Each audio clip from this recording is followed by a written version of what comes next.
Hello, my dear student of class 2nd. Welcome back in your online classes after half yearly examination. Student, today I will teach you chapter 6 in your moral value book. So, student, listen it carefully. I am start reading this chapter. Once there lived a boy named Sam in a small town.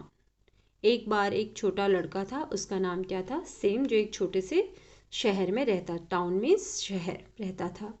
He lived with his parents, grand parents and a pet cat Pussy. वो अपने parents, दादा दादी, grand parents और अपना उसका एक पेट था, पालतू जानवर था, जिसका नाम क्या था? पुसी, जो कि एक कैट थी. He was very friendly with her.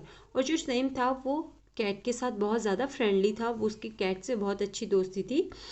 Everybody loved him very much. और हर कोई उसको बहुत प्यार करता है. उसको मीन जो कैट थी, उनके घर में जो पुसी थी, उसके सैम के घर के जितने भी फैमिली मेम्बर्स थे, उस सबको कैट बहुत ज़्यादा पसंद थी. वो सभी उसको प्यार करते थे. He used to go to a nearby school on his own. Sam was a good student and always did his work on time. अब जो सेम था वो स्कूल जाता था, उसके घर के पास में ही या उनके पास में एक स्कूल था, वहाँ वो जाता था. Same was a good student. वो एक अच्छा स्टूडेंट था and always did his work on time. और हमेशा अपना काम टाइम से करता था. He was loved by every one in the school. और हर कोई इसको स्कूल में प्यार करता था. Whenever he got an opportunity to help others, he would always in the evening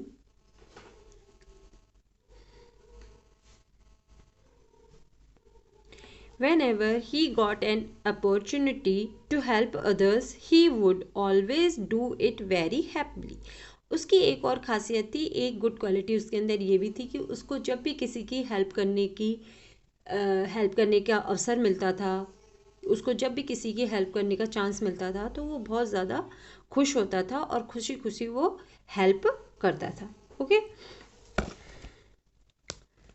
in the evening Sam would go to children's park with his grand parents. अब शाम के समय जो सैम था वो अपने दादा दादी के साथ पार्क में जाता था.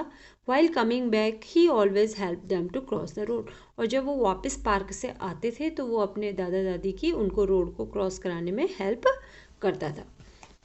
One day his parents were thinking to turn Pussy out of the house as she was growing old and not able to catch any mouse. अब एक दिन सैम के पेरेंट्स ने सोचा कि जो पुसी कैट है उसको घर से भगा दिया जाए.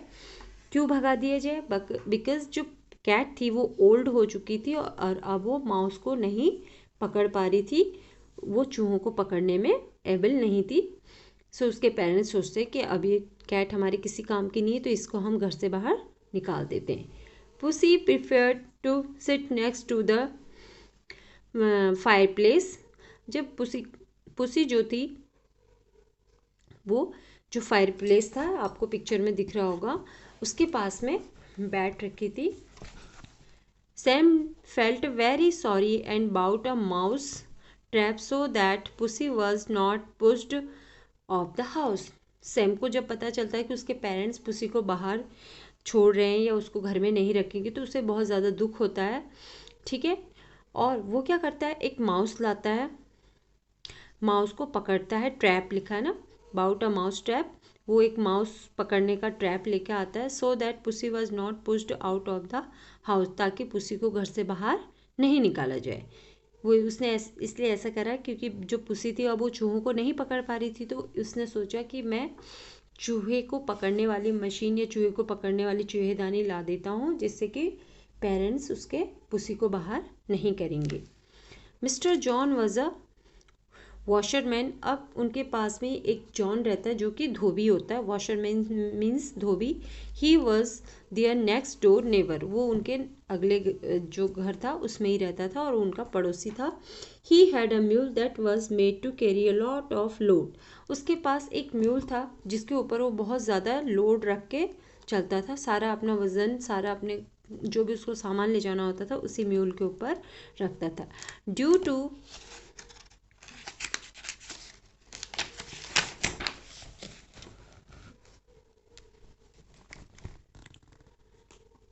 constant hard work, the mule became very sick and was unable to work properly. अब बहुत ज़्यादा मेहनत करने के कारण, बहुत ज़्यादा काम करने के कारण जो म्यूल था वो बहुत ज़्यादा बीमार हो गया था और किसी भी काम को करने में समर्थ नहीं था, मतलब वो अच्छे से वर्क नहीं कर पा रहा था। बिकॉज वो क्या था, सिक था, बीमार था बहुत ज़्यादा, हमेशा काम करने के कारण उसकी बॉडी बिल्कुल थक चुकी थी। Mister John was planning to leave him near the pond, तो जो मिस्टर जॉन था वो सोचता है कि ये जो म्यूल है वो मेरे किसी काम का नहीं, तो वो उसको घर से बाहर छोड़ने की प्लानिंग करता है। वो सोचता है कि मैं इसको कहीं पास के तालाब, जो उनके घर के पास में तालाब है, उसके पास छोड़ के आ जाऊँ। Sam was sad to know about all this, जब सेम को इस चीज़ के बारे में पता चलता है तो उसे बहुत ज़्यादा दुख होता है।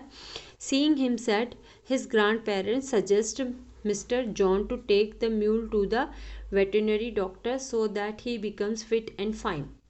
अब जब सैम सुनता है कि वो उसको म्यूल को छोड़ने जा रहा है तो वो बहुत ज़्यादा दुखी हो जाता है और वो अपने दादा दादी से, ग्रैंड पेरेंट्स से बात करता है। तो उसके जो ग्रैंड पेरेंट्स हैं वो मिस्टर जॉन को सजेस्ट करते हैं, मिस्टर जॉन को सलाह देते हैं कि तुम अपने म्यूल को जो जानवरों का डॉक्टर होता है उसके पास ले जाओ, उसको दिखाओ, okay, so that he becomes fit and fine, ताकि आपका जो म्यूल है वो कहते हैं वो फिट और फाइन फिर से हो जाए। Sam was always concern about the sick and old, जो सैम था वो हमेशा सिक और बीमार और बूढ़े लोगों के प्रति बहुत कंसर्न रहता था, बहुत उनका ध्यान रखता था। He was a good नेचर्ड and kind boy, वो एक अच्छा मतलब बहुत अच्छे बिहेव का और दयालु लड़का था। वो हमेशा ओल्ड सिक लोगों की, चाहे वो एनिमल हो या ह्यूमन बींग हो, उन सब की हेल्प करता था और उन सब की हेल्प करने में उसे बहुत ज़्यादा खुशी मिलती थी। So student, this is your 6th chapter in second term. You will read this chapter and after that in next turn I will do exercise and question answer with you. Okay, so student, you will read this chapter again carefully and if you have any problem you can ask me. So student, thank you and have a nice